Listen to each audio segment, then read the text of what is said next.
Hi there, I'm the Reverend Danny Crosby, a Unitarian minister serving congregations in Altrincham and in Urmston in the northwest of England. And I offer this devotion as a balm for the heart, for the mind, for the spirit, and for the soul. And it's titled, You Are Blessed by Your Name. It is whole and holy. I'll begin with a little tale from my favourite Nasruddin. Nasruddin gate-crashed a very posh reception and sat down at the top table in a very elegant chair. A guard approached and said officiously, "Excuse me, sir, but these chairs are reserved for the guests of honour." "Oh, I'm more than just a guest," replied Nasruddin. "Really?" asked the guard with a little more respect in his "Really, are you? Are you perhaps a government minister then?" "No, no, I'm much more important than a government minister." "Wow, are you the Prime Minister?" "Oh no, I'm much more important than that." "Goodness, you must be His Majesty the King himself." "Oh, I'm even more important than the king," said Nasruddin. To which the guard replied, "In this country, no one is more important than the king. Nobody is more important than the king. Nobody." To which Nasruddin replied, "That's it. You've got it. I'm nobody." I have a friend who always says to me, whenever we get into conversations about the more meaningful things in life, he always says, "More will be revealed, Danny. More will be revealed." Well, it seems that more was revealed this week. I learnt the true origin of my name. I am named after an os, or a horse to more normal speaking folk. An os, as they used to say back home, or some folk did. My mum recently told me the exact origins of my name. She was correcting me on some misinformation that I'd shared last year that I've been living with for quite some time. Didn't get the full story. She told me that my grandma loved Old Testament names, especially David. It would have been my mum's name if she'd been a boy, and it's my auntie's son, the son of my auntie's name too. When my mum was pregnant with me, the second son, was going to be called David. My older brother was named Billy after my dad and my granddad. Well, it seems that my granddad's favourite horse, a mare named Dolly, had a foal named Billy, and then along came another one, which they called Danny. And while she was pregnant, my mum would see the foals together, and she thought that Billy and Danny sounded good together and brotherly. So it seems that David Daniel became Daniel David. Although I have never ever been known as Daniel, it doesn't suit me. I've always been Danny, after what my mum described as a lovely, playful foal. My paternal granddad had wanted to name me after his little brother Harry, who had died when he was only a small child. They used to say I looked like him as a little boy. I don't know if that's true or whether that's just romanticism. But my mum wouldn't have it. As is always the case in naming children, compromise had to be made, and no kid was called Harry where I'm from in those days. My mum had really deep down inside wanted to call me and my brother Otis and Levi. She was a big Motown fan in the 60s, I think.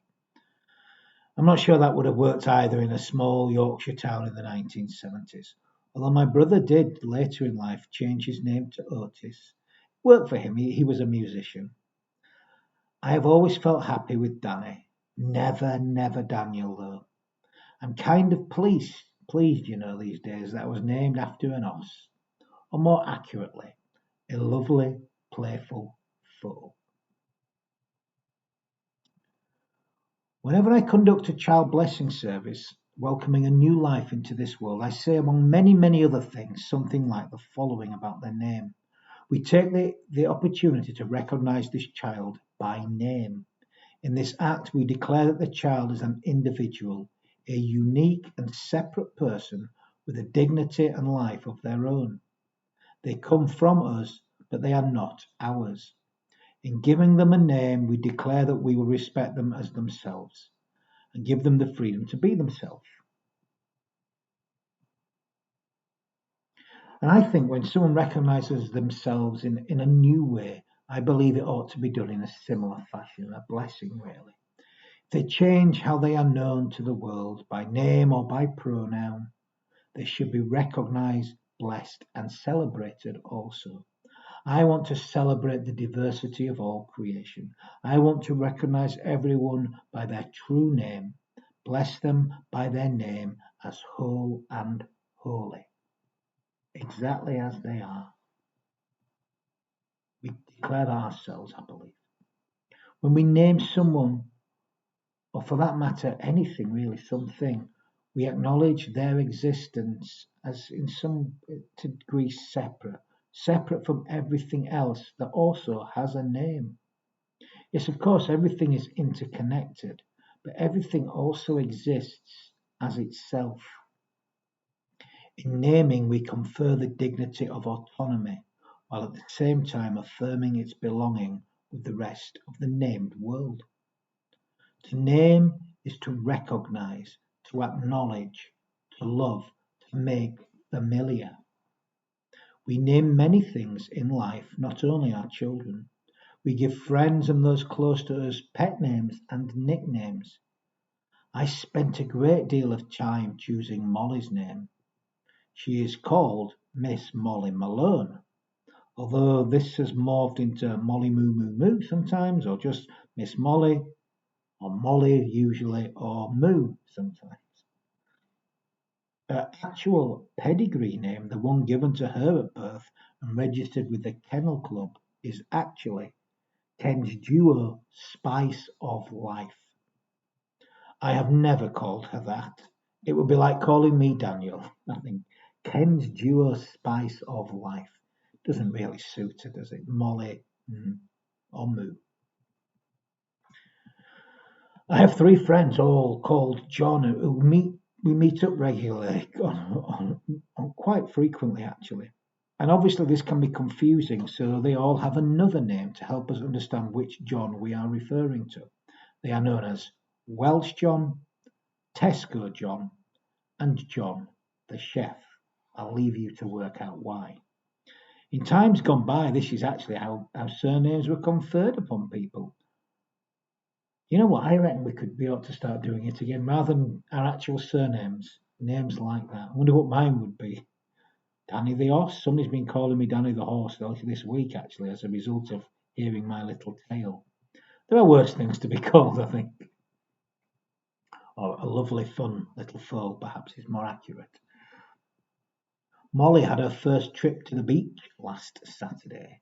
We went to one of my favourite places named Another Place, where on the beach you find those 100 identical cast iron figures staring out to sea, the creation of Anthony Gormley. They are, of course, in the seaside town of Crosby. It's a strange feeling, walking around a place with your surname everywhere. It amuses me to some degree, and it pleases me actually to some strange degree within me. I chuckle to myself every time I pass the sign reading Greater Crosby. I delighted in it. Oh, by the way, Molly had an absolute ball. She came home filthy and was worn out for about 2 days afterwards. It felt like another new blessing on her little life. I'm sure we'll be doing it again before too long, maybe several times this summer. Last Tuesday, I and many other Unitarians attended the funeral of Martin West. It was held at his widow's Jackie's place of worship, Lymm United Reformed Church. Martin was an incredible man, lived quite a life, did so much for so many, as well as being an incredibly successful man professionally. He gave so much voluntarily also. especially at the chapel here in Altrincham, Dunham Road, and the Manchester district, and the wider national Unitarian movement, as well as so many other causes that were close to his heart. His daughter Angela gave a wonderful tribute to his life. One thing she mentioned was how much he did anonymously behind the scenes for people and for so many organisations. These things that he did, his name was not recognised for. This humbled me to hear this. It made me pause actually and really reflect. It's kind of countercultural really these days, as we live in an age where names and faces have to be applied to everything. Anonymity, giving someone or something no name or label, is very rare these days. To do something without recognition seems very rare in this day and age. As I was thinking about this driving home after the funeral, it reminded me so much of the principles at the heart of 12-step spirituality, which we began in the Fellowship of Alcoholics Anonymous. Personal anonymity is at the heart of their spirit. While their principles are promoted and their purpose is promoted, no names or faces are publicized. One of the founders of Alcoholics Anonymous even turned down being named Man of the Year by Time magazine and having his face and name on the front cover.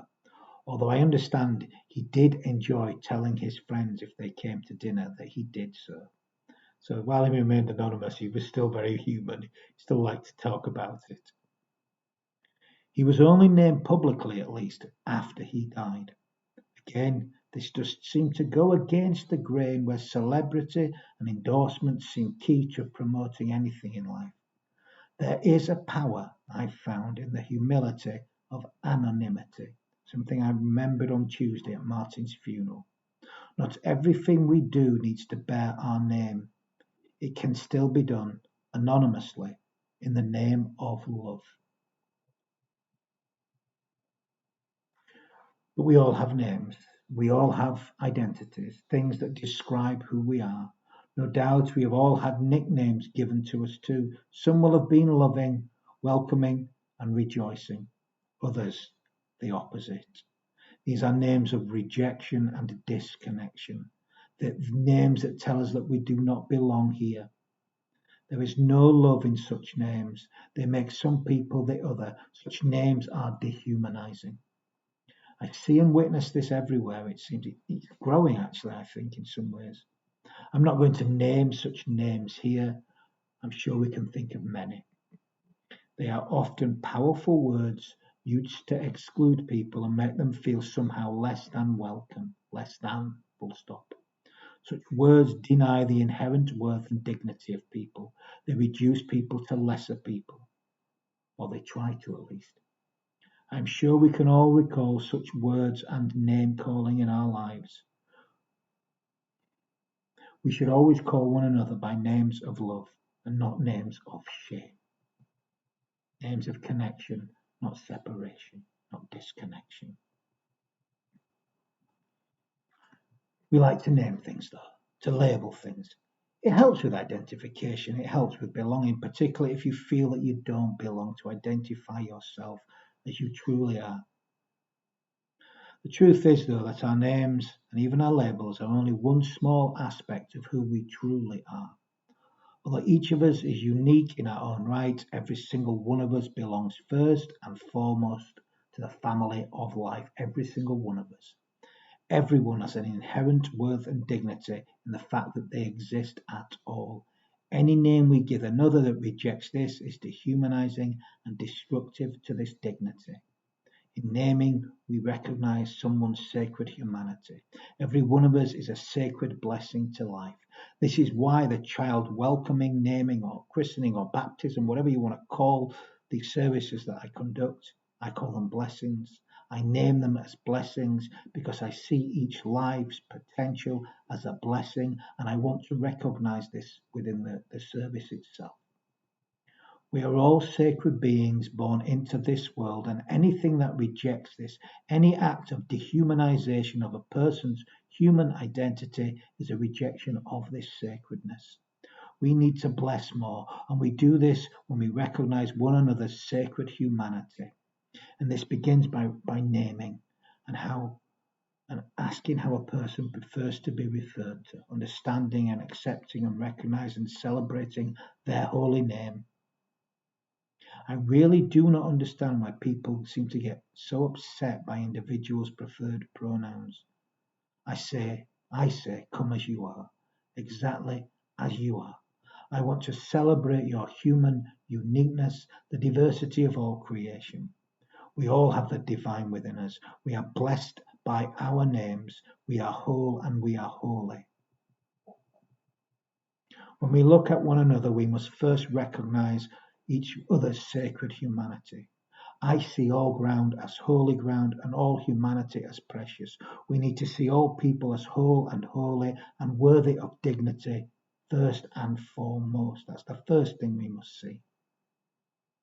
All have inherent worth and dignity. We are all children of life and children of love. We need to see this before we see anything else. All have a name, all have been named, all have formed from the same blessed earth and the same blessed life and should be treated accordingly. We need to be careful what we name one another. For our role in this life is to love and to bless, to see all ground as holy ground and all people as whole and holy. There are no unsacred places, there are only sacred and desecrated places, wrote Wendell Berry. And it's the same with people. There are no unsacred people, there are only sacred and desecrated people. And it's we who desecrate others when we reject another's sacred humanity. Our role is to bless, it is to sanctify, to once again shake off our shoes, for all ground is holy ground and all life is holy. Blessed be all our holy names. Only God has no name. Only God is beyond naming. That said, I know how important it is to recognize the I am in everything, the I am in me, the I am in you, the I am in everyone else too, whatever name we are known as. Blessed be all our names. Everyone is whole and holy. But what's in a name, they say? Well, maybe this is something to think about, eh? Why are you called by your name? What's the story behind your name? What do you think about your name? Would you consider changing your name? Perhaps you already have. If you have, why? What's the story behind your name? What other names, nouns, and pronouns describe who you are as a person? Do you live up to your name? How do we find better ways to recognize and celebrate everyone's sacred uniqueness? How do we say your holy name? And for me, I'm kind of happy that I was named after an horse. I'm just glad it wasn't a horse with no name. Blessed be all our names. They are whole and they are holy. Amen. And I'm going to end with some final words of blessing. You know, we need to bless more, and everyone can bless. We bless when we give ourselves wholeheartedly to life. So may the love that overcomes all differences, that heals all wounds, that puts to flight all fears, that reconciles all who are separated, may this love be in us and among us now and always. And may the love of God go with us, and may it do so in all that we feel, in all that we think, in all that we say, in all that we do. Go in love, go in peace. Amen.